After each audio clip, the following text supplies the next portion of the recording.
우리를 구원하신 하나님을 찬양합니다.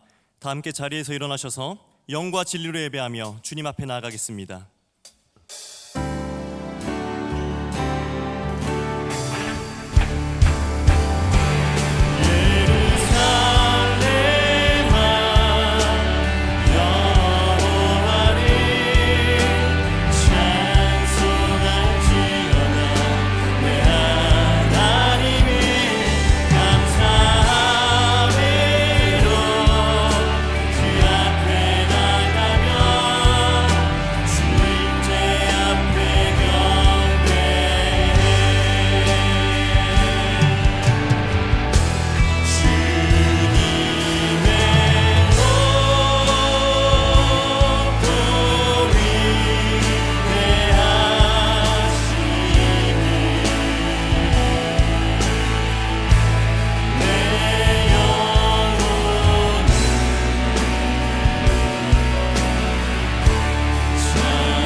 하나님이여, 내 마음을 정하였사오니 내가 노래하며 나의 마음을 다하여 찬양하리로다.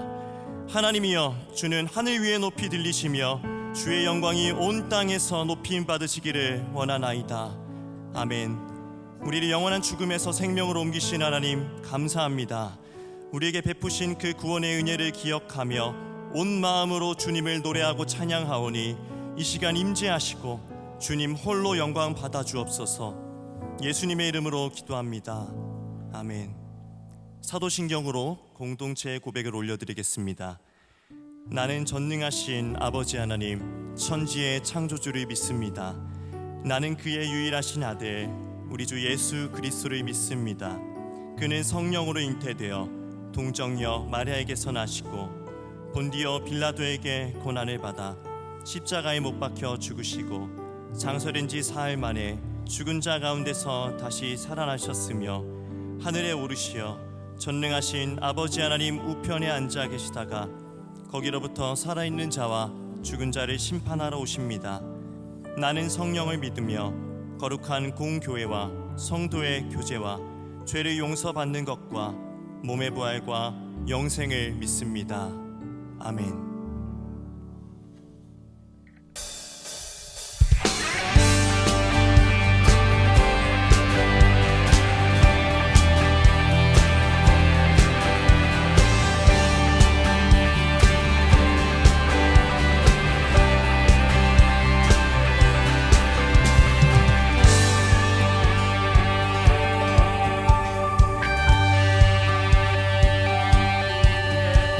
왕 되신 주께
고백합시다. 그 사랑 영원하리라.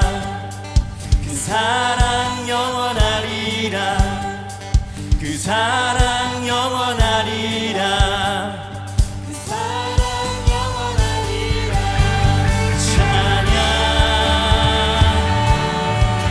찬양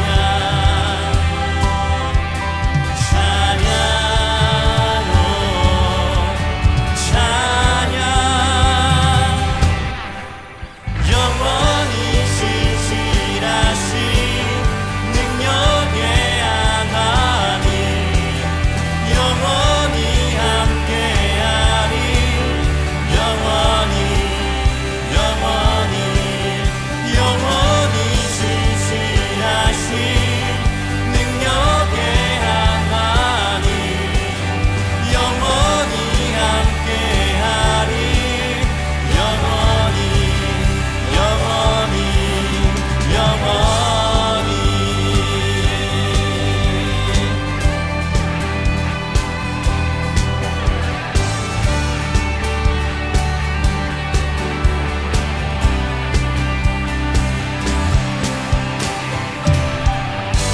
할렐루야.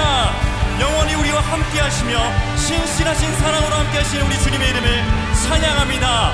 아멘. 자리에 앉아서 찬양하며 나아가겠습니다.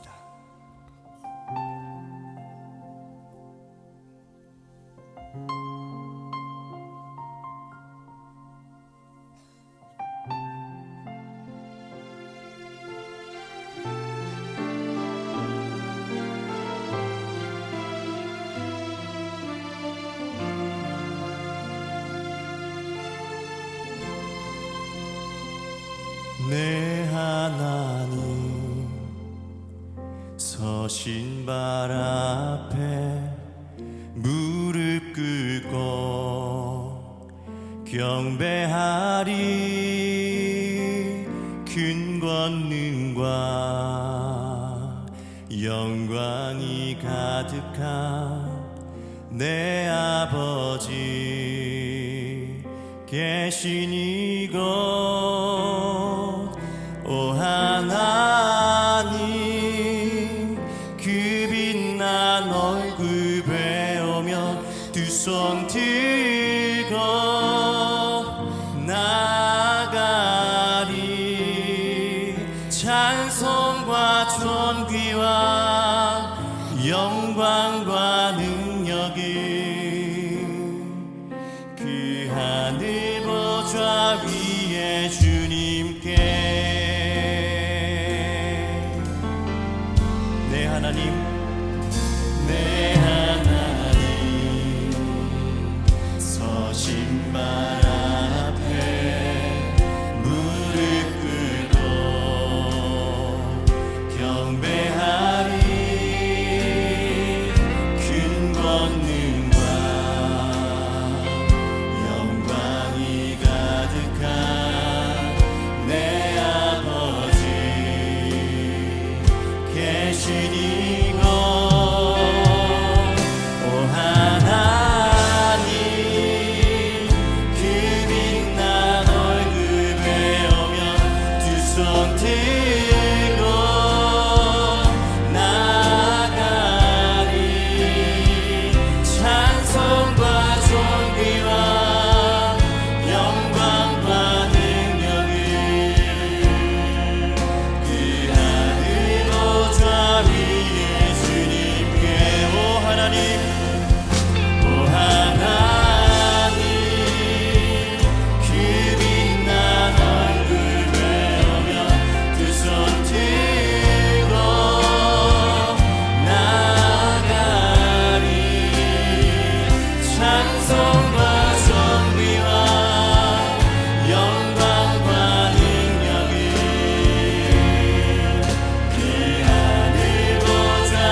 우리에게 자비와 긍휼을 베푸시는 여호와 하나님 아버지, 하나님 아버지께 찬양과 영광을 올려드립니다. 광야 같은 세상에서 길을 잃고 헤매는 인생들을 오래 참으시고 사랑하시어 예수 그리스도를 통해 구원의 길을 보여주심에 감사드립니다. 그러나 우리들은 보여주신 길에서 떠나 내가 원하는 길로 내 마음대로 걸어가다가 지쳐서 쓰러지고 넘어집니다. 빨리 깨닫고 사망의 길에서 돌이켜 생명이신 예수님께로 나아가야 하지만 우리의 미련함과 고집 때문에 회개하지 못합니다. 하나님 아버지, 연약한 우리들을 불쌍히 여기사 성령의 인도하심을 따라 죄의 길에서 돌이켜 우리의 생명이고 구원이신 예수님께로 돌아가는 은혜를 주시기를 간절히 기도합니다. 하나님 아버지, 연일 계속되는 폭우와 폭염으로 많은 인명과 재산의 피해가 발생하고 있습니다.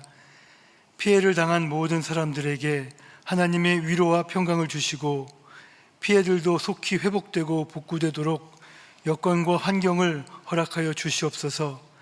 특별히 한국 교회들이 함께 기도하며 공감하고 도움으로써 하나님의 사랑을 나누고 전하는 기회가 많아지고 이를 통해 복음이 전파되는 은혜도 주시기를 기도합니다.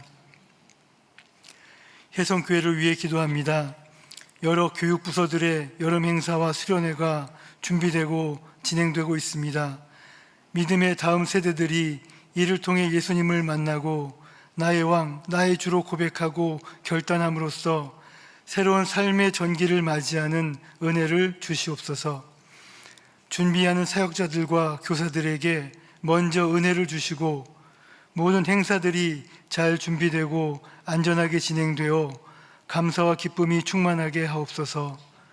또한 영육간의 연약함으로 고통받고 있는 성도들과 가족들에게 은혜를 베푸사 광야의 시간을 견디고 회복할 힘을 주시고 때를 따라 베푸시는 하나님의 은혜를 민감하게 깨닫고 감사하는 은혜를 주옵소서. 가정과 직장과 결혼과 자녀의 문제로 고민하고 기도하는 성도들에게도 동일한 은혜를 주셔서 가장 선하신 길로 인도하실 하나님 아버지를 기대하며 광야의 때를 인내하게 하옵소서. 하나님 아버지, 혜성의 교육자님들과 선교사님들과 미래 자립교회 위에 하나님의 은혜가 충만하게 임하기를 기도합니다. 또한 웨이처치 송중기 목사님, 예수가족교회 국형준 목사님, 함께 걷는 교회 김종철 목사님에게도 은혜를 주셔서 풍성한 사역의 열매를 거두게 하시고 그 가정과 교회가 든든히 세워지게 하옵소서. 정명호 담임 목사님에게 특별한 은혜와 사랑을 주셔서 쉼을 통해 영육간에 회복되게 하시고 가정과 자녀들에게 복을 주시며 혜성교회를 통해 하나님의 약속이 이루어지고 하나님 안에서 성도들과 함께 세워져 가게 하옵소서. 담임 목사님을 통해 선포되는 말씀이 광야 같은 우리의 삶을 견디는 힘과 소망이 되게 하시고 우리들의 삶 가운데 하나님의 뜻이 이루어질 때 말씀이 감사의 제목이 되게 하여 주옵소서. 지금도 곳곳에서 예배를 위해 섬기는 성도들에게 하늘과 땅에 풍성한 복을 주실 줄 믿사오며 우리들의 생명의 길이요 구원의 빛 되신 예수 그리스도의 이름으로 기도드립니다. 아멘.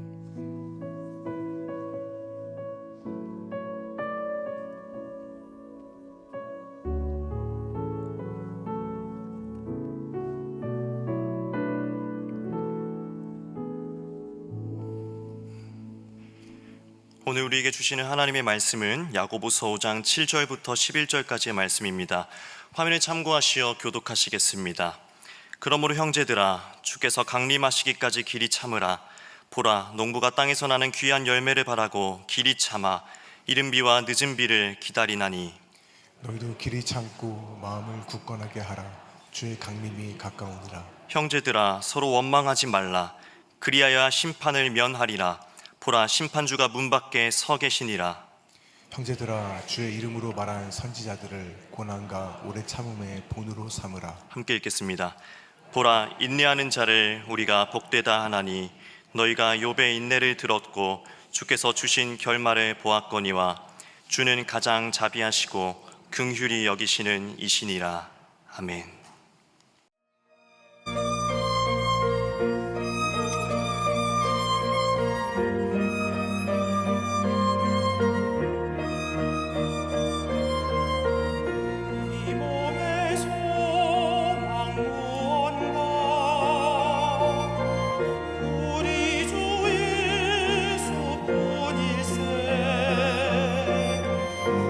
우리 주 예수 밖에는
오늘 광야학교 8번째 인내의 훈련이라는 제목으로 말씀을 나누도록 하겠습니다. 그리고 오늘로 광야학교 시리즈는 마무리하도록 하겠습니다. 사람마다 음악과 예술의 취향의 차이가 있기는 하겠지만 여러분은 베토벤과 모차르트 가운데 누구의 음악을 더 선호하시는지 모르겠습니다. 시간적으로는 베토벤보다 14년 먼저 태어난 모차르트는 형식과 균형을 중시하는 고전주의 시대의 대표적인 작가이다라고 평론가들이 이야기를 합니다. 그의 음악은 명확합니다. 균형 잡힌 형식이 있습니다. 규칙적인 구조가 있습니다. 예측이 가능한 전개를 합니다. 단순한 화음과 조화를 추구하며 우아하고 세련된 감정을 전달하는 작곡가. 물론 저의 이야기가 아닙니다. 전문가들이 설명해 놓은 글이 그러했습니다. 반면 베토벤은 고전주의에서 낭만주의로 넘어가는 과도기 시대의 작곡가라고 합니다. 기본적으로는 앞선 세대의 고전주의의 형식을 바탕으로 하지만 악기 사용에 있어, 화성에 있어, 리듬에 있어서 다양한 면에서 전통적인 구조를 벗어나는 혁신적인 시도를 많이 했다고 합니다. 그래서 그의 음악에서는 강렬한 감정의 표현, 드라마틱한 역동성을 느낄 수 있는 것이 그의 음악의 특징이다라고 설명을 합니다. 그런데 베토벤이 이런 음악적 색깔을 가지게 된 데에는 그의 삶의 배경이 있습니다. 베토벤은 26살 때부터 청력에 문제가 생기기 시작해서 결국 마지막에는 완전히 청력을 잃게 되었습니다. 왜 그가 이런 문제가 생겼는지 알 수는 없지만 올해 5월, 2024년 5월 뉴욕타임스 보도에 따르면, 여러분 참 외국에는 신기한 사람들이 많은 것 같은데, 유명한 사람들의 유물과 유품과 뭔가를 보관하는 사람들이 있는데 그 중에 베토벤의 실제 머리카락을 보관하고 있는 사람이 있었답니다.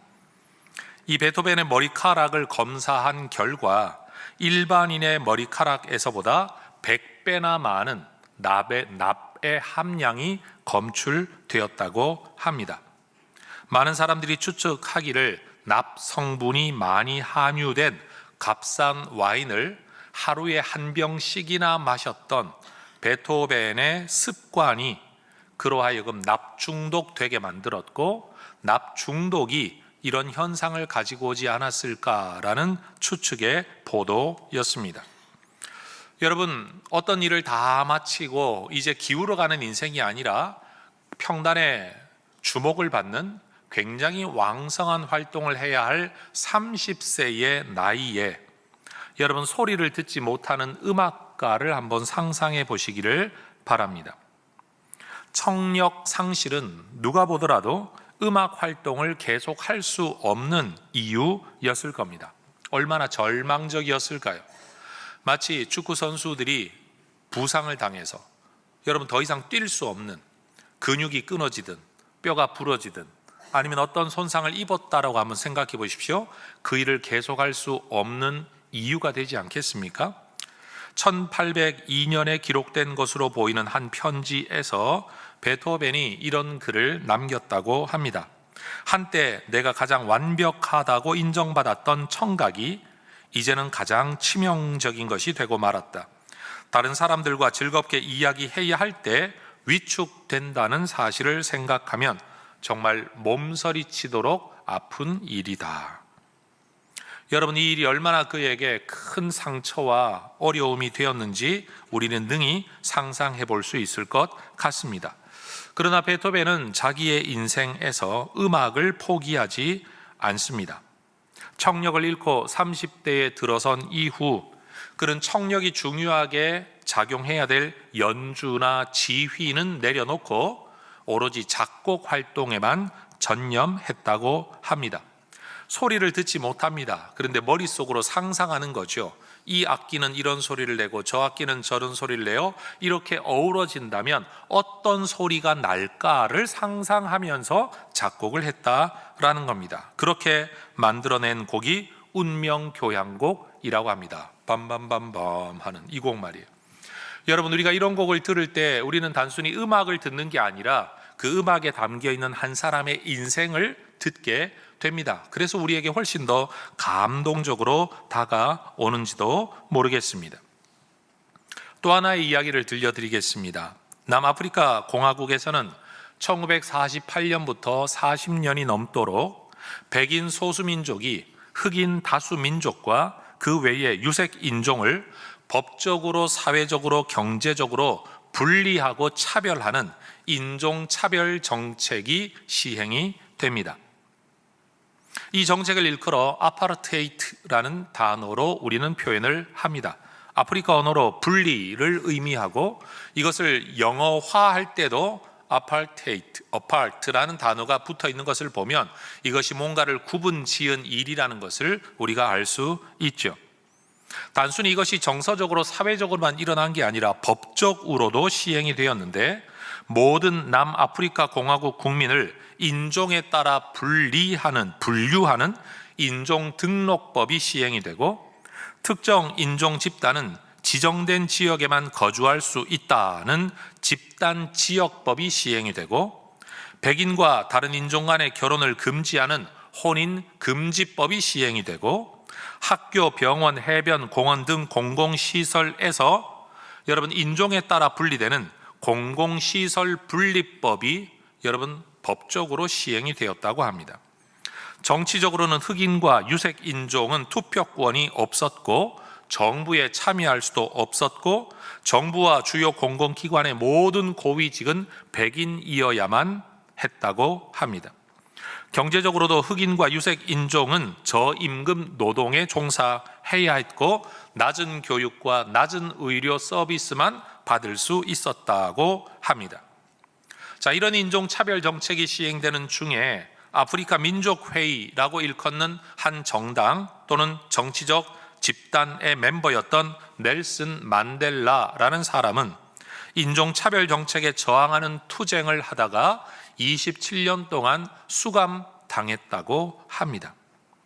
여러분, 말이 27년이지 한 사람이 27년을 감옥 안에서 살아야 된다는 것을 여러분 한번 상상해 보시기를 바랍니다.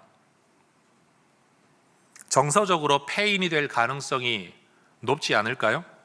세상에 대한 울분 때문에 이상인격자가 될 가능성이 높지 않을까요? 아니면 자기 혼자만의 생각에 깊이 골몰하다가 왜곡된 가치관을 가질 가능성이 높아지지 않겠습니까? 수감 생활을 마치고 나서라도 이 사회성에 있어서 정상적인 사회생활을 하지 못할 가능성이 높을 거라고 저는 추측을 합니다. 27년입니다. 그러나 만델라는 감옥에 갇혀 있는 동안에도 자기 스스로가 자기 규율을 정했다고 합니다. 규칙적인 생활, 정상적인 활동 안에서 독서, 명상, 함께 수감된 동료들이나 다른 사람들과의 대화를 통해 자기의 신념을 포기하고 버리는 게 아니라 그걸 더 강화하고 자기의 신체를 훈련하고 정신을 훈련했다고 합니다. 다시 말해 그런 감옥 안에서도 투쟁을 계속 이어나갔다라는 말이죠. 결국 남아프리카 공화국에서 이 아파르테이트가 철폐됩니다.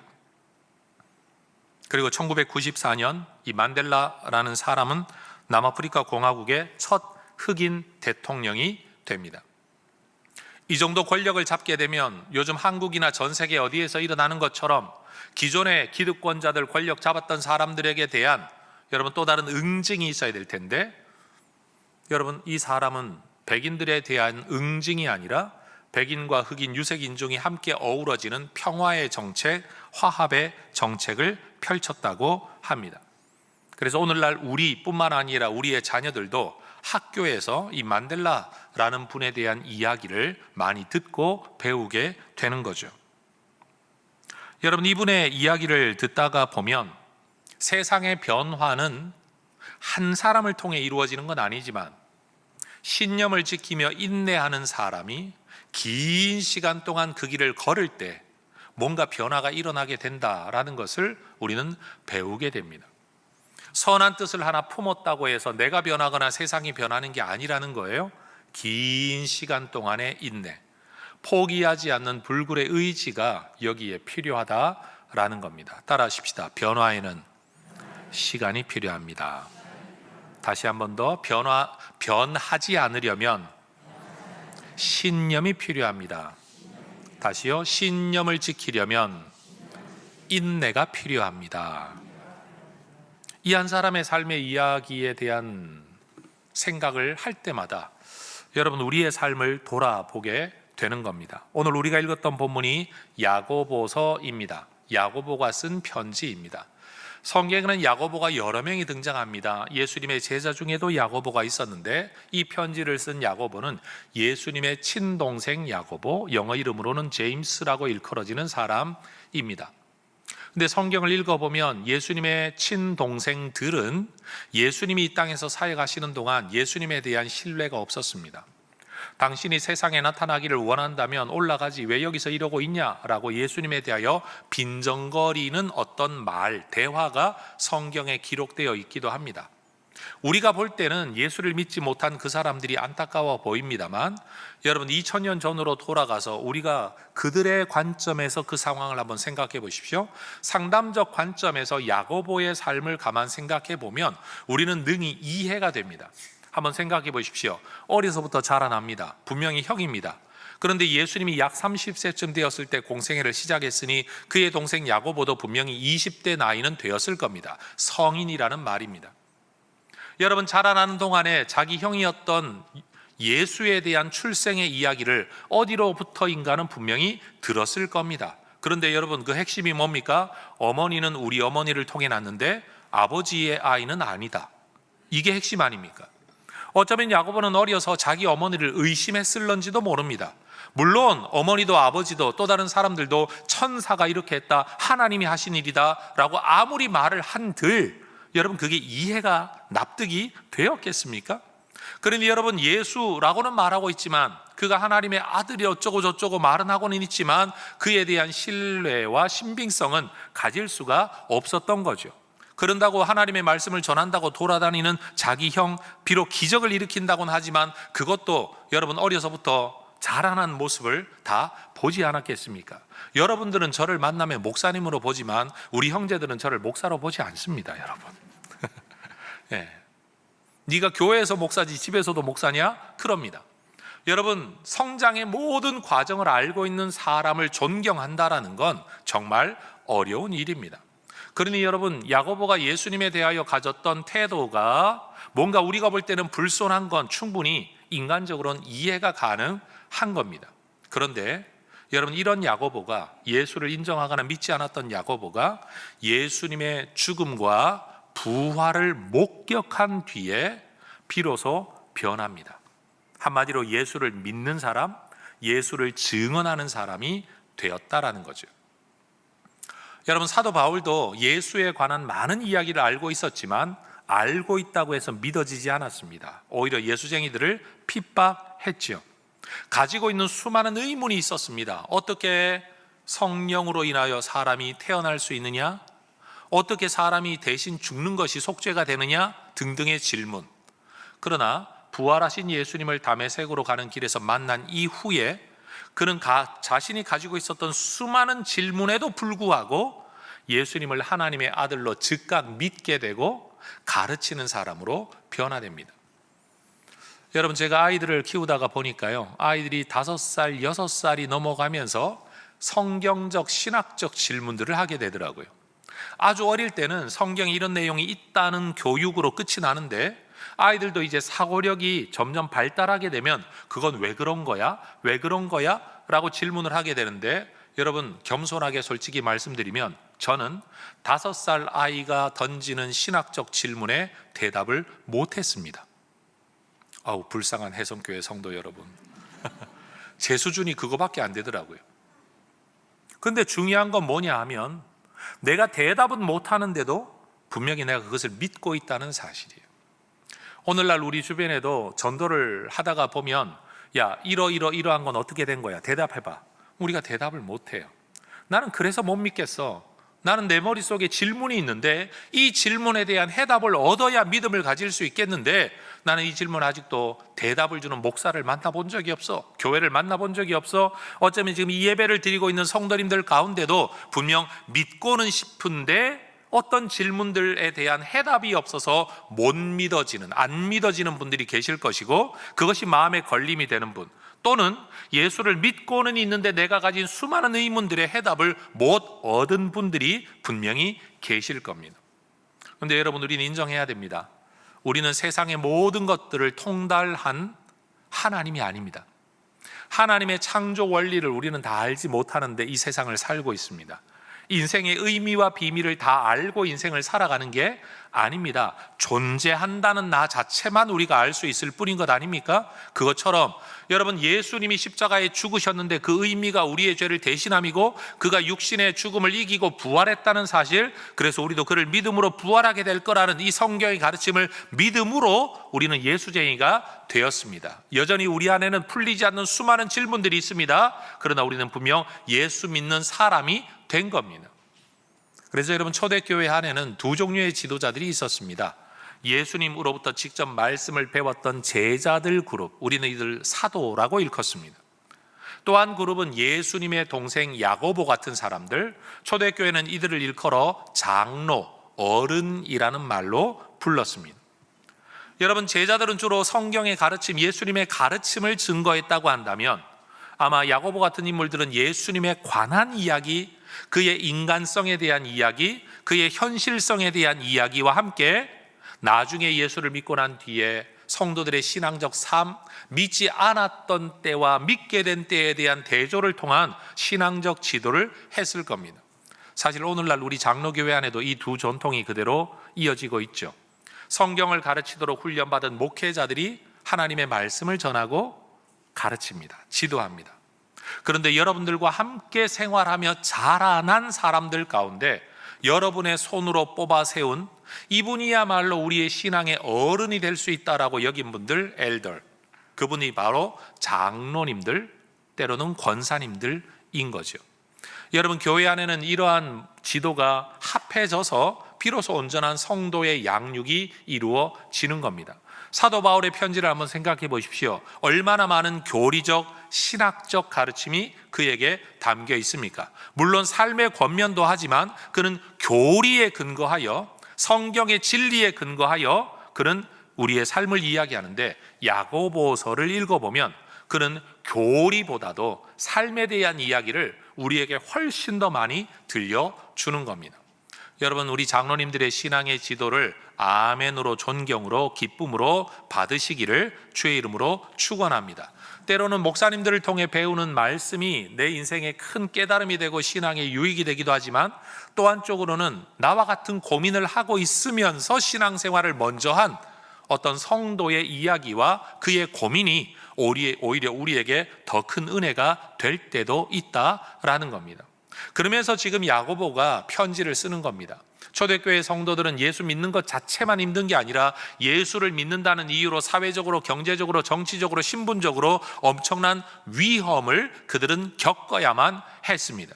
이런 어려운 신앙생활을 하고 있는 성도들에게 한 사람의 성도인 야고보, 지도자인 야고보가 편지를 하는 겁니다. 7절 말씀이 그렇게 말하죠. 형제들아, 주께서 강림하실 때까지, 따라하십시다, 길이 참으라. 한 번 더, 길이 참으라. 여러분, 예수 믿고 사는 일이 은혜와 행복만 충분하다면 참아야 될 이유가 없을 겁니다. 그런데 참아야 된답니다. 신앙생활을 해도, 예수 믿는 생활을 해도 참아야 할 일이 있다라는 사실을 먼저 인정하실 수 있으면 좋겠습니다. 내가 이렇게 참고 사는 것, 누르고 사는 것, 견디고 사는 것 이율배반적인 게 아닌가? 진짜 하나님의 은혜로 살면 뭐든지 행복하게, 뭐든지 기쁘게, 뭐든지 자발적으로 해야 되는 것 아닌가? 내가 억지로 참으며 사역을 유지하는 것, 억지로 참으며 사람을 만나주는 것, 이게 진실한 게 맞나? 라는 생각을 하실 수 있지만, 여러분, 성경 그대로 우리는 받아야 될 줄 압니다. 다시 한번 따라 하십시다. 길이 참으라. 신앙에는 인내가 필요합니다. 그리고 인내는 신앙의 덕목입니다. 우리는 죄 가운데 살고 있는 사람으로서 예수 믿고 죄 문제를 해결받았다고는 하지만, 현실적인 죄인들로서 여러분, 우리의 모든 생각, 우리의 모든 삶, 우리의 모든 관계가 천국의 삶을 살고 있는 건 아닙니다. 그렇기 때문에 우리는 참아야 합니다. 예수 다시 오실 때까지. 그때를 바라보며 완전한 때가 이루어질 때까지 참아야 한다라는 겁니다.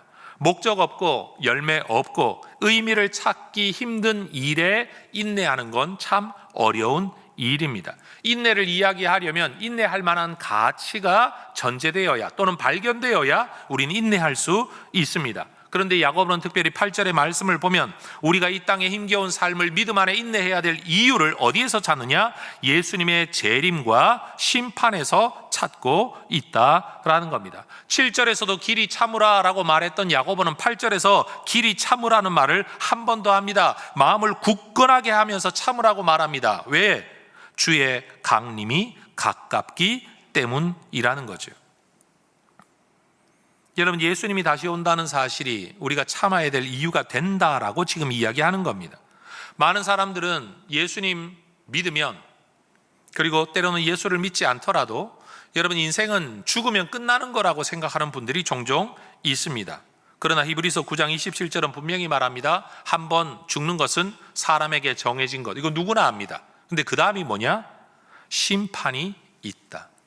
여러분, 세상 마지막 날에 있게 될 심판을 여러분 우리는 성경을 통해 알 수 있습니다. 예수의 심판은 죽는다고 면제되는 게 아닙니다. 죽었으면 여러분 다시 살아나 심판받게 될 겁니다. 그때까지 살아있으면 그 모습으로 심판을 받게 될 겁니다. 예수 믿는 자도 예수 믿지 않는 자도 다 이 심판 때를 지나가야 천국으로 갈지 지옥으로 갈지, 천국 가서 무슨 상을 받게 될지 다 결정나게 된다라는 겁니다. 그러니 9절에서 말을 하는 거죠. 형제들아, 서로 원망하지 말아라. 그리하여 심판을 면하게 될 것이다. 보라, 심판주가 문 밖에 서 계신다. 예수님이 곧 오신다는 말을 심판주가 문 밖에 서 있다라고 말합니다. 여러분, 예수님 처음 오실 때는 아기의 모습으로 왔습니다. 그러나 예수님의 두 번째 오심, 재림, 세컨드 커밍에는 예수님은 왕으로 오십니다. 처음 오실 때는 자기를 죽이려고 오셨습니다. 그러나 두 번째 오실 때는요, 지옥의 형벌, 영원한 생명, 생명의 결정권자로 오시게 됩니다. 처음 오실 때는 천사들만 알아보았습니다. 사람들이 알질 못했습니다. 그러나 두 번째 오실 때는 그를 찌른 자들도 그를 볼 것이라고 말씀하시며 온 세상이 예수의 재림을 목격하게 될 거라고 말씀을 하셨습니다. 똑같은 예수님이 오시는데 너무 다른 모습으로, 너무 다른 목적으로 이 땅에 오신다. 심판주가 문 밖에 서 계신다. 곧 와 있다라는 뜻입니다. 그런데 여기에서 중요한 것, 인내하고 길이 참긴 참아야 되는데 원망하지 말라라고 말합니다. 원망하다라는 단어는 탄식하다, 불평하다는 의미를 가지고 있죠. 오래 참으면서 탄식하며 오래 참거나 불평하며 참지 말고 인내하지 말고 감사함으로 참으라라는 거예요. 여러분, 우리도 보면 교회 봉사활동 많이 하는 분들 중에 하기는 다 하면서 입으로 다 쏟아버리는 분들이 계세요. 봉사하고 수고하고 애는 다 쓰면서 늘 투덜거리고 불평하고 원망하고 그래가지고 그의 수고가 빛을 잃어버리는 분들이 너무 많아요. 어차피 수고할 거 여러분 입 다물고 수고하시기를 주의 이름으로 축복합니다. 어차피 애쓸 거 감사함으로 애쓰시기를 축복합니다. 여러분, 물을 떠달라 그러면 꼭 투덜거리며 떠다주는 분들이 있어요. 투덜거리려면 떠다주지 말든지, 떠다줄 거면 투덜거리지를 말든지. 그러면 받아먹는 사람도 감사하죠. 그런데 투덜거리며 떠다주면 고맙지 않아요.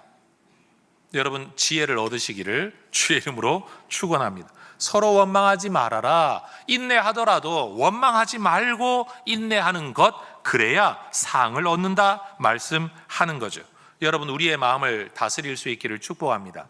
때로 우리는 우리 마음을 다스려야 믿음의 길을 걸어갈 수 있는 사람입니다. 항상 자발적으로, 항상 기쁘게, 항상 행복하게, 항상 즐겁게, 흔히 말하는 대로 항상 성령 충만하게 믿음의 길을 걸어가는 사람이 별로 없습니다. 어쩌면 지금 여러분 옆에 앉아 계신 분들이요, 그만해버릴까? 라는 생각을 가지고 지금 이 자리에 앉아 있을런지도 모릅니다. 자, 옆에 분 어깨를 톡톡 두드리면서 인사하십시다. 길이 참으시기 바랍니다. 예배 마지막으로 한번 드려보고 도장을 찍든지 말든지 하자. 예배 한번 마지막으로 드려보고 계속할지 말지를 결정하자. 의외로 이런 분들이 우리 주변에 많습니다. 그래서 우리는 흘려보며 인사를 하는데 어떤 사람은 그게 마지막 인사일 수도 있다는 사실을 우리는 인정해야 합니다. 여러분, 세상에 마지막이 없고 그리고 심판이 없다라고 한다면, 제가 청소년 시기에 가장 먼저 던졌던 질문 가운데 하나예요. 목사가 되겠다고 이미 마음을 먹고 내가 이 길을 가기는 하지만 끊임없이 제 머릿속으로는 다른 많은 길들에 대한 질문을 했죠. 내가 왜 이 길을 계속 가야 될까? 왜 꼭 가야 될까? 안 가면 어떻게 될까? 그런 많은 생각 중에 하나가 이런 생각이었어요. 만약 세상에 마지막 종말이 없고 심판이 없다라고 한다면 굳이 내가 윤리적으로 살아야 될 이유가 뭐지? 아무리 생각을 하고 질문을 해도 만약 정말 이 땅의 삶이 마지막이고 전부라고 한다면 제가 윤리적으로 살아야 될 이유가 하나도 없더라고요. 남을 책임지며 살아야 될 이유가 없는 거예요. 어차피 죽으면 끝나는데 넌 네 인생, 난 내 인생. 누군가는 그래도 법을 지켜야지 라고 말을 하는데, 법이라는 건 공동체를 유지하기 위한 질서이긴 하지만 내가 행복한 삶을 추구하고 있는 기본적인 울타리가 되긴 하지만 법 자체가 내가 행복을 가져다 주지는 않죠. 때로는 법을 어기는 사람들이 훨씬 더 행복하게 살고 자유롭게 즐겁게 사는 것처럼 어린 제 눈에도 보이더라고요. 그런데 그 어린 제 눈에 또 하나의 질문이 있었어요. 인간 사회에 존재하는 윤리나 도덕이라는 것, 당위성, 그러해야 한다라고 여겨지는 당위성도 가만 보니까 시대와 장소와 문화에 따라 상대적이더라는 거죠. 한국의 예의법과 문화를 가지고 미국에 가면 여러분 안 먹히죠. 미국의 방식을 가지고 한국 와가지고 여러분 만약 누군가 저한테 목사님이라고 부르지 않고 헤이 명호라고 부르면 뭐인 싸가지, 여러분 이렇게 인식을 하지, 그걸 여러분 우리가 어떻게 편안하게 받을 수 있겠습니까? 그게 우리의 문화라는 거죠. 우리가 가지고 있는 정서, 문화, 질서, 모든 것들이 알고 보면 상대적, 그리고 어떤 시간 안에 제한된 거라는 걸 우리는 잘 압니다. 그러면 이 나라에는 이 나라법, 저 나라는 저 나라법, 똑같은 나라라도 조선시대 법이 다르고 지금의 법이 다른데 말이에요. 여러분, 절대자의 존재를 전제하지 않는다면, 또 절대자의 말씀이라고 일컬어지는 경전을 전제하지 않는다면 이 세상에는 절대적 기준이라는 건 존재할 수가 없다. 그럼 결국 모든 것들이 상대주의화 또는 문화라는 것으로 설명되어질 수밖에 없더라라는 거죠. 하나님이 인간을 창조하셨다라고 생각하지 않는다면 인간은 저절로 생겨난 무생물에서부터 발생되어진 어떤 존재, 그렇다면 기원 자체가 짐승과 뭐가 다를 바가 있느냐? 사람이 사람답게 살아야지 짐승처럼 살면 되냐라고 말하는데 기원이 똑같은데 여러분 굳이 우리가 왜 그렇게 살아야 할까요? 하나님의 주권이 없다고 한다면 이 삶에 대하여 여러분 돌아가는 모든 것들이 결국 내가 원하는 것을 얻기 위하여 남을 좀 공격한다고 한들 그것을 잘못되었다라고 누가 말할 수 있겠느냐라는 거죠. 하나님의 심판이 전제되지 않는다고 한다면 내가 남다른 삶을 살며 미래를 꿈꾸고 오늘 희생해야 될 이유를 발견하기 힘들더라라는 거예요. 인간이 가지고 있는 기본적인 욕구와 욕망을 다 절제하면서 어떤 삶을 고귀하다라고 일컬으며 추구할 만한 이유가 없더라라는 거죠. 저는 하나님의 존재, 하나님의 말씀, 하나님의 창조, 하나님의 주권, 하나님의 심판, 이 모든 것들로부터 저는 개인적으로 내가 살아야 될 이유가 발견되어지고 어떻게 살아야 되는지 방법이 발견되어지고 왜 살아야 되는지가 발견되어지고 그리고 오늘 이루어지지 못한 현실을 인내할 수 있는 근거, 우리 주님의 심판, 그리고 하늘의 상급, 이것이 저에게는 하나의 설명, 하나의 이유가 되었습니다. 여러분, 세상이 정말로 이 땅의 삶이 전부라고 한다면 무슨 짓을 하더라도 더 많이 가지는 게 맞습니다. 아니 어차피 죽으면 끝나는데 사는 동안이라도 누리려면 더 많이 가져야죠. 가지기 위해 남을 짓밟는 거 뭔 상관이 있겠습니까? 그러나 주님은 말씀하시죠. 심판이 있다. 근데 주님은 더 많이 가진 것과 가지지 못한 것을 심판하는 게 아니라 가졌든 가지지 못했든 이 땅을 어떻게 살았느냐를 가지고 심판한다는 점에서 가지는 것이 우리의 지상 가치가 되지 않는 거죠. 더 많이 배운 자와 배우지 못한 자, 영향력이 있는 자와 없는 자, 건강한 자와 건강하지 못한 자, 권력자와 권력이 없는 자 모두에게 주님은 세상의 기준이 아닌 하나님의 기준으로 그들의 삶을 평가하신다라는 겁니다. 사실 우리의 삶은 뭐 대단한 일을 이루는 존재도 아닌데도 불구하고 삶을 살아가는 자체가 힘들 때가 많습니다. 그래서 저나 여러분이나 혼자 이런 말 할 때가 많지 않습니까? 꼭 이렇게 살아야 되나? 내가 무슨 영화를 누리겠다고 이렇게까지 힘써야 되나? 내가 이런다 하고 누가 알아주기나 하나? 자, 이런 질문을 할 때가 많죠. 여러분, 그 질문에 대한 대답을 제가 드리겠습니다. 내가 이런다고 누가 알아주나? 하나님이 알아주십니다. 그게 정답입니다. 내가 무슨 영화를 누리겠다고 이렇게까지 살아야 되나? 하늘의 영화를 누리기 위해 그렇게 사셔야 됩니다. 꼭 이렇게 살아야 되나? 꼭 그렇게 살 필요는 없지만 그렇게 사는, 믿음으로 힘겹게 살아가는 일에 의미가 있습니다. 저는 때때로 교회 다니는 분들, 심지어 목사님들조차도 이런 표현을 쓸 때 제 마음이 불편한 게 하나가 있어요. 그게 뭔가 하면 뭐가 우선인지 잘 모르겠다는 점에서 닭이 우선인지 달걀이 우선인지 모르지만, 근데 여러분, 성경대로 말하면 하나님은 달걀을 먼저 만들지 않고 닭을 먼저 만드셨습니다. 감동이 별로 없으신가 보네요. 여러분, 닭이 먼저입니까? 달걀이 먼저입니까?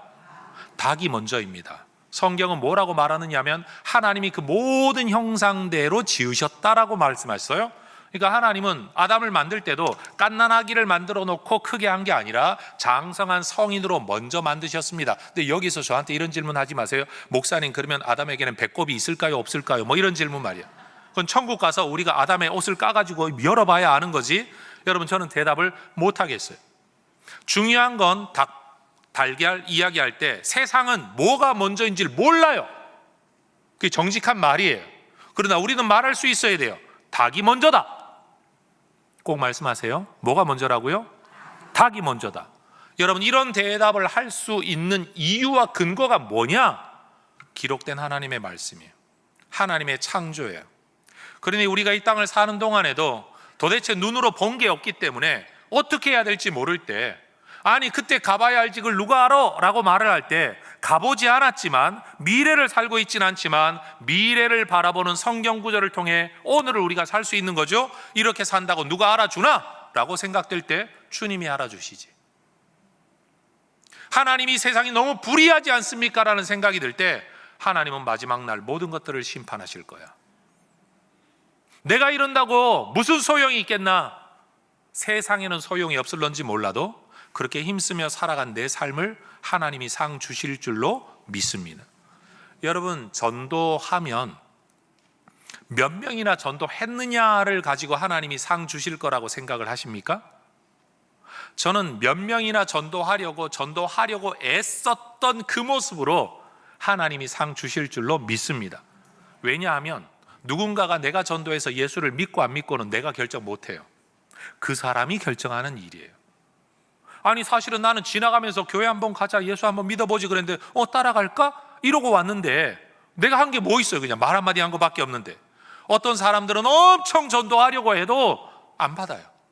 여러분, 내 능력이라면 다 똑같이 전도돼야 되는 것 아닙니까? 항상 말하지만 여러분, 설교를 통해 내 능력이 사람을 변화시킨다면 여러분이 다 똑같은 변화를 일으켜야 되는데 항상 말하잖아요. 저는 설교를 똑같이 하는데 받는 정도는 사람마다 다 다르다. 이건 내 역사가 아니다. 이건 내 일이 아니다. 나는 말하는 것뿐이고 그 말 뒤의 역사는 여러분의 심령에 달려있고 하나님의 역사에 달려 있는 거다. 그럼 내가 해야 될 일이 뭐죠? 얼마나 많은 은혜를 받느냐 안 받느냐를 생각하지 말고 따지지 말고 내가 해야 할 말을 하는 거죠. 얼마나 많은 사람이 전도되느냐 안 되느냐를 따지지 말고 나는 전도하는 그 자체, 우리 하나님께서 반드시 이 일에 상 주실 줄 믿습니다. 사실 우리 성가대원들을 볼 때마다 저는 찬양할 때 와 잘한다 이런 생각하면서도 속으로는 천국 가면 천사들이 노래 부르면 얼마나 아름다울까? 저 사람들은 성가대 설 수 있을까 없을까? 여러분, 정말로 우리 하나님께서 높은 수준의 음악성만으로 찬양을 받으신다고 한다면 여러분, 우리의 찬양이 무슨 의미가 있을까요? 근데 우리는 믿잖아요. 음악성으로 찬양을 받으시는 게 아니라 믿음의 고백으로 찬양을 받으신다. 자, 성가대 서는 게 의미가 있다 없다? 노래 잘하고 못하는 게 지휘자님께는 굉장히 의미가 크지만 여러분에게 의미가 있다 없다?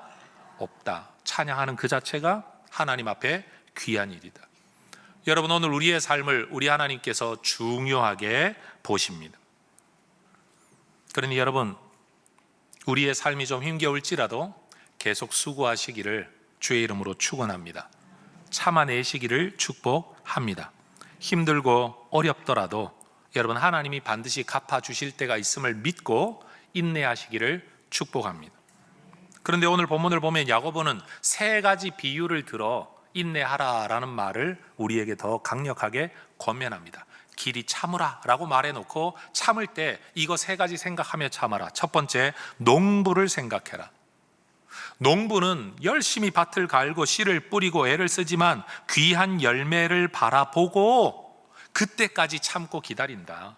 적절한 때 비가 내리기를 참고 기다린다.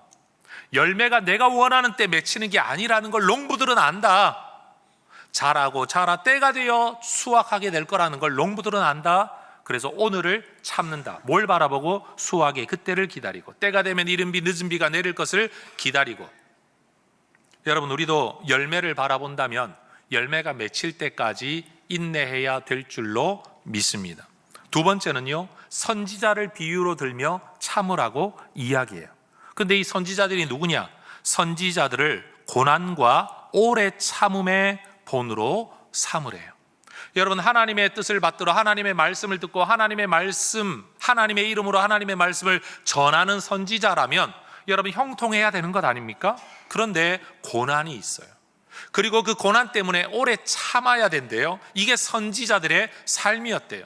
하나님의 뜻을 따라 하나님의 이름으로 하나님의 말씀을 전하는 일에도 오래 참음이 있고 고난이 있었다라고 한다면 여러분, 인간의 삶을 그냥 살아가는 일에도 당연히 이런 일이 있겠죠. 우린 예레미야 이야기를 잘 압니다.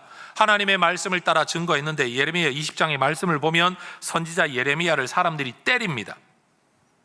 목에 씌우는 나무 고랑으로 그를 채워두었다라고 말합니다.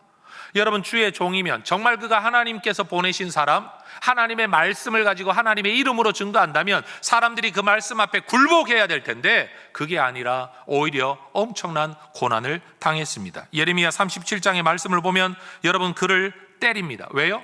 그가 전하는 말이 내 마음에 들지 않는다고 노여워 때립니다. 그리고 가둡니다. 뚜껑 씌운 웅덩이에 여러분, 여러 날 동안이나 가두어 버렸다라고 말합니다. 예레미야가 너무 힘들어가지고 예레미야 20장 9절에 보면 그가 탄식합니다. 내가 다시는 여호와를 선포하지 않겠다. 그의 이름으로 말하지 않겠다.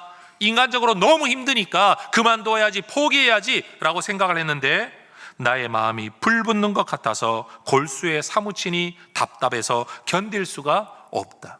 한쪽으로 여러분 그만둬야지 하면서도 또 한쪽으로는 그만둘 수 없는 사명감이 그의 마음속에 그를 괴롭혔다라는 겁니다. 여러분, 하나님의 사람들도 그렇습니다. 하나님의 사람들이 하나님의 뜻을 행하는 일에도 고난이 있고 어려움이 있습니다. 그렇기 때문에 오래 참아야만 했습니다. 그러면서 우리에게 야고보가 하고 싶은 말이 뭘까요? 야, 주의 이름으로 주의 뜻을 전하는 예레미야 같은 선지자도 그 시기를 참고 견뎠다. 너 지금 하는 일 뭐 대단한 일도 아니고 정말로 뭐 하나님께서 시킨 직접적인 일도 아니고 그냥 먹고 사는 일 정도인데 그 일의 어려움, 야, 저런 사람도 참아야 되니 너희들도 참아야 되지 않겠냐. 여러분, 지금 그 이야기를 하고 있는 겁니다. 세 번째는요, 욥이라는 인물을 예로 들어 설명하죠. 너희가 욥의 인내를 들었지 않냐? 주께서 주신 결말을 보지 않았느냐? 여러분, 주께서 주신 결말이 뭡니까? 갑절의 재산을 받게 하신 일입니다. 우리 주님은 가장 자비하시고 긍휼히 여기시는 분이신데 자비하고 긍휼히 여기는 그분도 아무 때나 은혜를 주신 게 아니다. 때가 되어 주셨다. 따라 하십시다. 결말을 들었고 다시요, 결말을 보았거니와. 욥의 인내를 들었고 그의 결말을 너희가 보지 않았느냐. 하나님의 역사하심을 보려면 여러분, 주어진 삶을 견뎌야 됩니다. 비유컨대 생각해 보세요. 제가 해성교회에서 하나님의 역사를 보려면 저는 해성교회를 붙들고 씨름하면서 힘들더라도 이 자리를 지켜야만 합니다. 그래야 해성교회를 통해 일하시는 하나님, 해성교회에게 일하시는 하나님을 만날 수 있습니다. 오늘날 많은 사람들이 교회를 쇼핑하듯이 돌아다닙니다. 좋은 교회 어디 없나? 은혜로운 교회 어디 없나? 잘 나가는 교회 어디 없나? 그리고 그 교회를 출석하기 시작합니다. 그러면 다 만들어진 아름다운 모습을 보면서 누립니다. 아, 역시 명성대로구만. 야, 역시 이 목사님은 설교가 은혜롭네. 야, 여기는 정말 교회가 멋지네 라고 말하면서 하지만 여러분 그거 아세요? 여러분들은 구경꾼으로 또는 열매를 따먹는 사람으로 그 자리에 가 있는지 몰라도 여러분 그 자리에서 아무것도 없는 밑바닥에서부터 그 자리에까지 함께 살아온 성도들, 그들이 가지고 있는 은혜의 깊이, 간증의 깊이를 아마 방문하는 사람들은 모를걸요. 때때로 성도들이 그런 표현을 할 때가 있습니다. 해성교회는 진입장벽이 너무 높아요. 도무지 넘어설 수 없는 어떤 벽이 있는 것 같아요.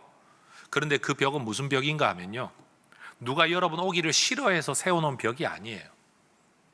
76년 동안이나 유지해왔던 교회가 수십 년 동안 함께 살아왔던 사람들이 시간 속에서 쌓아온 관계의 깊이는 이제 막 교회를 나오기 시작한, 심지어 10년이 되었다고 할지라도 10년 된 사람은 알 수 없는 20년 전, 30년 전 이야기가 이분들 관계성 안에는 존재하는 거예요. 그건 어쩔 수가 없어요. 연세 드신 어른들이, 여러분 젊은 사람들은 뭐 꼰대다고 이야기하고 옛날 이야기 한다고 하지만 젊은 사람들은 지식이 있는 줄은 몰라도 어른들에게는 경험이 있죠. 그래서 어떤 사람이 말을 했어요. 젊은 사람들은 원칙을 알지만 나이 많은 지혜로운 분들은 예외를 안다고. 여러분, 우리는 바로 그런 거예요. 삶 속에서만 쌓여가는 뭔가가 있다라는 거예요. 요 근래 많은 장례를 치르면서 제 마음속에 일어난 하나의 생각이 있었어요. 과거를 돌아보니까 제가 해성교회 담임 목사로 부임해서 똑같은 포지션이죠. 해성교회 담임 목사. 그래, 해성교회 성도들과 그들의 가정을 위한 장례를 집례하는데 설교해 왔었죠. 근데 그때만 하더라도 이 상황에서 어떤 말씀이 저들에게 위로가 될까라는 기도를 통한 응답 가운데 말씀을 뽑아 말씀 전하는 일이 저에게는 전부였어요. 근데 문제는 뭐냐면 그분이 살아온 삶은 나하고 너무 괴리되어 있어서 그냥 목사로서의 일은 할 수 있었는데 그분의 삶에 대한 공감은 되지 않았어요. 근데 요즘은요, 20년을 여러분과 함께 살다가 보니까 똑같은 기도와 똑같은 말씀에 대한 고민과 똑같은 목사의 역할을 하는 것 그 위에 이제는 살아왔던 시간이 쌓여 있으니까 여러분이 정서적 연대, 정서적 공감이 쌓여가지고 요즘은 장례 가기가 힘들어요. 저도 그냥 조문하는 사람과 위로하는 사람으로 참여하면 좋겠는데 그 어려운 자리에서 설교를 한다는 것 자체가 옛날에는 감정적으로 조금 독립되어 있고 정서적으로 좀 독립되어 있어서 그 일이 가능했는데 이게 시간이 가면 갈수록 장례에서의 설교가 얼마나 힘들어지는지 몰라요. 그래서 제가 오죽하면 부목사님들을 설교시키고 나 밑에 앉아가지고 그냥 위로만 하고 돌아오면 좋겠다, 이런 마음이 점점 들더라고요. 여러분, 지금 제가 드리고 있는 이 말씀이 이해가 된다면 한번 생각해 보십시오. 만약 제가 해성교회에서의 사역의 시간을 인내하지 않았다면 똑같은 설교는 할 수 있었을 겁니다. 그러나 성도들과 함께 우는 공감은 쉽지 않았을 겁니다. 여러분, 하나님은 왜 우리를 어려운 광야 학교로 보내실까요? 기술과 능력이 필요해서 그럴까요? 저는 우리 하나님과의 공감, 하나님과 함께하는 시간을 우리 하나님이 원하신다라고 믿습니다. 그런데 내 꿈은 거기 있지 않아. 나는 빨리 열매 맺고 싶어. 결과를 보고 싶어요. 나는 하나님을 알아가는 데 관심이 있는 게 아니라 약속의 땅, 젖과 꿀이 흐르는 땅에만 관심이 있어요. 빨리 거기 가고 싶은 거예요. 그런데 우리 하나님은 거기 갈 거야. 반드시 들어가. 그런데 그 땅을 살아가는 너희가 말씀으로 사는 사람, 하늘의 만나로 사는 사람, 나와 함께 인생길을 걸어가는 존재라는 사실, 내가 너희를 내 백성 삼았다는 사실을 알면 좋겠어. 여러분, 우리의 자녀들은 때때로 독립하고 싶어 하죠. 아이들은 그냥 크면 빨리 집 나가고 싶어 해요. 부모를 떠나 자기 인생을 살고 싶어 하죠. 근데 부모님들 마음은 어떤가요? 빨리 보내고 싶다고요? 그런데 여러분, 아이들은 자기 인생을 꿈꾸는데 사실 대부분 우리의 부모님들은 자기 인생을 꿈꾸고 산 분들이 아니라 자녀들의 삶을 바라보고 살아온 인생이라서 여전히 관계성이 훨씬 더 중요하죠. 여러분, 하나님께서 우리의 광야 과정 속에 이 말씀을 하십니다. 길이 참으라. 의미가 있다. 목적이 있다. 내가 의도하는 게 있다. 그러니 길이 참아주면 좋겠다. 참으면 알게 될 거다. 인내하면 알게 될 거다. 때가 되면 왜 그랬는지 열매가 맺혀 알게 될 거다. 선지자들도 참아야 됐다는 거 기억해라. 농사꾼들도 참는다는 걸 기억해라. 욥도 왜 이런 일이 주어졌는지 몰랐다. 그러나 그 결말을 너희가 보지 않았냐? 하나님은 자비하신 하나님이다. 그러니 지금 너희 있는 자리에서 의미 모르지, 이유를 모르지, 목적을 모르지, 왜 그랬는지 모르지, 설명이 안 되지. 그러나 길이 참아라. 이 땅에서도 열매를 볼 때가 올 것이고 언젠가는 예수님의 심판대 앞에 서서 설명 듣게 될 날이 올 것이고 이 참음에 대하여 갚아주시는 날이 오게 될 것이다. 그래서 데살로니가후서 3장 5절의 말씀을 보면 하나님은 우리가 인내, 그것도 그리스도의 인내에 들어가기를 원하고 계세요. 예수님이 만약 사람들에게 인정받는 것이 목적이었다면 마귀가 유혹한 것처럼 성전 꼭대기에서 확 뛰어내려가지고 살아남아가지고 하나도 안 다쳐가지고 사람들의 관심을 끄는 일로 가능했을 겁니다. 그러나 하나님의 뜻은 그 방법이 아니었죠. 순환의 과정을 거치고 인내하셔야만 했습니다. 그 삶을 통해 하나님의 구원과 하나님의 진짜 뜻이 이루어지게 된 거죠. 누가복음 8장 15절에는 또 그렇게 말을 해요. 결실은요, 인내를 통해서만 오게 돼요. 따라 하십시다. 인내로 결실합니다. 다시요, 인내로 결실합니다. 여러분, 농부가 여러분 씨앗을 심어놓고 뿌려놓고 이게 왜 빨리 열매 안 맺지? 그러고 땅 파가지고 그냥 해집어 보면 여러분 열매 맺을 수 있을까요? 아니죠. 기다려야만 하는 겁니다. 저는 우리 해성교회를 통해 역사하실 하나님을 기대하고 기다립니다. 지금도 아름답고 은혜롭지만 여러분, 영어 표현 그대로 우리는 아직도 하나님의 마지막 숨은 카드를 보지 못했습니다. 보이지 않아서 답답합니다. 그러나 우리는 보이지 않아 답답하다라고 원망과 불평을 할 게 아니라 보이지 않아 답답하지만 인내하기로 결정할 수 있으면 좋겠습니다. 왜요? 우리 하나님은 신실하신 자비하신 하나님. 그래서 저는 우리 해성교회에 예배를 출석하는 성도님들 가운데 아직도 엉덩이를 해성교회에다 붙이지 못하고 때가 되면 자꾸 이렇게 들썩들썩 옮기시려고 하는 분들, 제가 여러분 여기에 바늘 심어 놓지 않았으니까 여러분 엉덩이 잘 싹 붙이고 주저앉으시기를 주의 이름으로 축복합니다. 그래야 해성교회를 통해 해성교회의 역사하시는 하나님을 볼 수 있습니다. 이런 말이 있습니다. 나무는 자주 옮겨 심으면 큰 나무로 자라지 못한다. 여러분, 한 교회에 여러분 쓰고 달고 쉬고 매운 모든 것들을 여러분 견디며 인내하는 사람을 통해 하나님께서 일을 하십니다.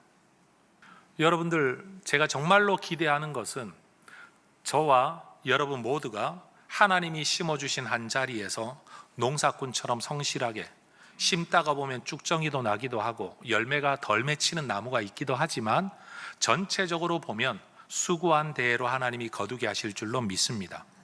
일하다가 보면 짜증날 때 있습니다. 힘들 때도 있습니다. 그러나 이 시간을 견뎌야 추수하게 된다는 걸 우리는 너무나도 잘 압니다. 하나님의 뜻대로 하는 일에도 인내가 필요하고 고난이 있다는 사실을 성경은 우리에게 가르쳐 줍니다.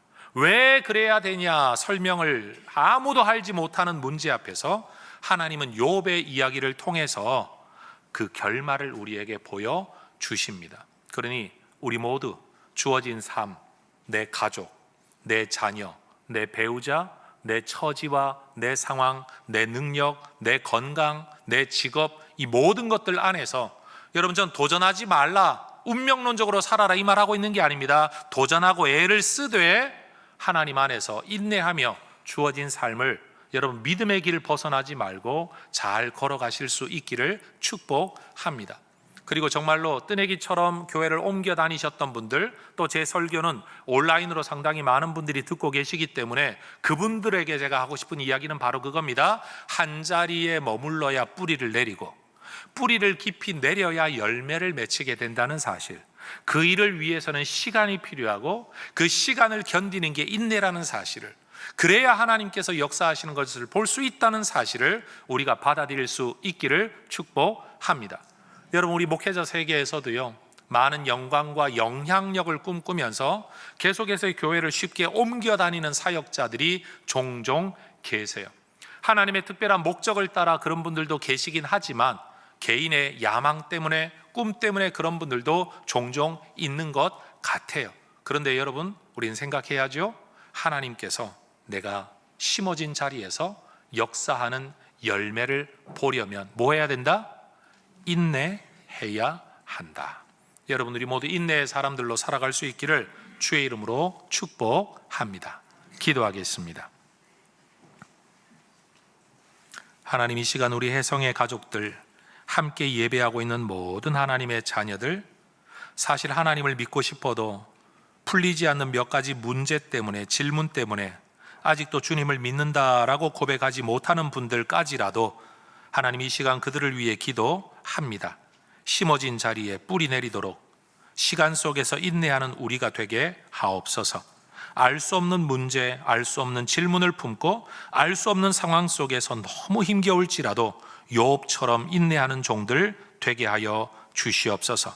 때가 되어야 추수하게 된다는 것을, 내가 원하는 때가 아니라 자연 법칙이 정하는 때에 열매를 얻게 된다는 것을 농부처럼 인정하고 하나님 순응하며 성실하게 살아가는 주의 백성들 되게 하옵소서. 때로 하나님의 뜻대로 순종하는 길에도 고난이 있음을, 그래서 인내가 필요함을 선지자들의 예를 통하여 우리에게 말씀하신 주님, 주의 뜻대로 행하는 길에서의 어려움도 인내하며 견디는 주의 종들이 되게 하여 주옵소서. 예수님 이름으로 기도합니다. 아멘. 자리에서 일어나 찬송하며 봉헌하겠습니다.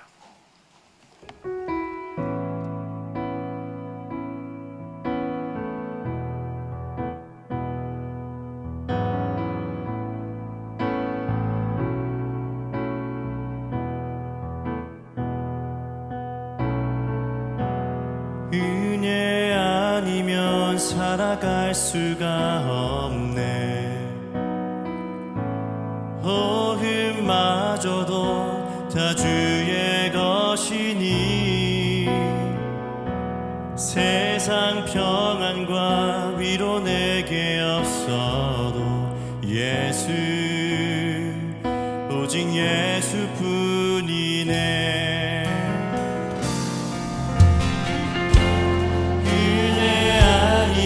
살아갈 수가 없네. 호흡마저도 다 주의 것이니 세상 평안과 위로 내게 없어도 예수, 오직 예수뿐이네.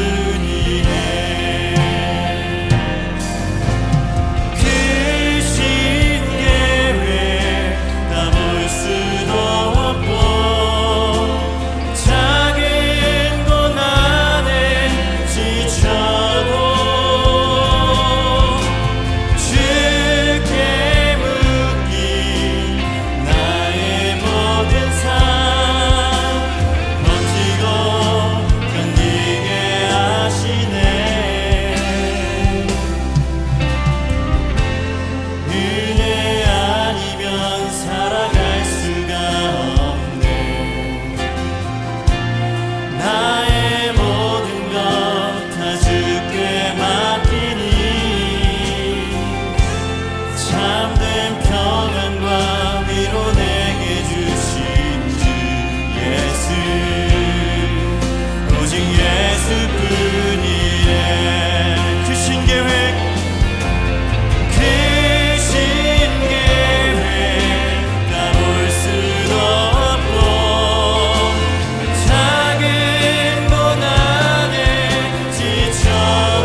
시편의 서양문 함께 고백하겠습니다. 우리를 영원한 죽음에서 건져내신 전능하신 하나님께서 내 삶과 소유의 주인이심을 고백합니다.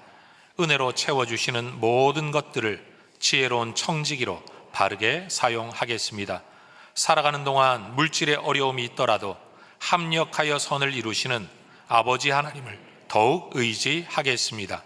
하나님 나라와 교회 공동체를 세워가는 일에 몸과 마음과 물질로 기쁘게 헌신하겠습니다. 내 삶의 필요를 따라 좋은 것으로 넘치도록 후히 베풀어 주실 하나님을 기대합니다. 아멘. 하나님, 견디기 힘든 오늘을 소망 가지고 인내하게 하옵소서.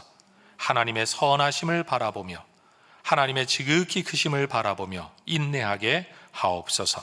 하나님의 뜻이 이루어지기를 기대하며 열매 맺기를 기대하며 주의 종들도 인내하였음을 기억하면서 믿음으로 살더라도 인내해야 될 때가 있음을 알고 믿음 붙들고 인내하는 주의 종들 되게 하옵소서.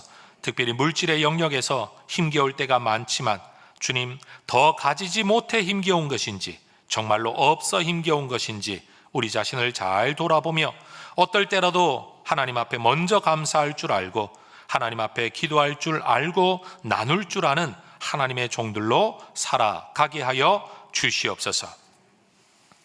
주 예수 그리스도의 은혜와 아버지 하나님의 사랑과 성령 하나님의 충만한 역사하심이 내 삶의 자리에서 하나님과 동행함을 믿고 하나님의 뜻이 이루어짐을 믿고 하나님이 베푸실 은혜를 믿고 마지막 날 심판을 믿고 인내하며 살아가기를 소망하는 우리 모든 애성의 가족들과 주의 종들 위해 이제와 영원토록 함께 있을지어다. 아멘.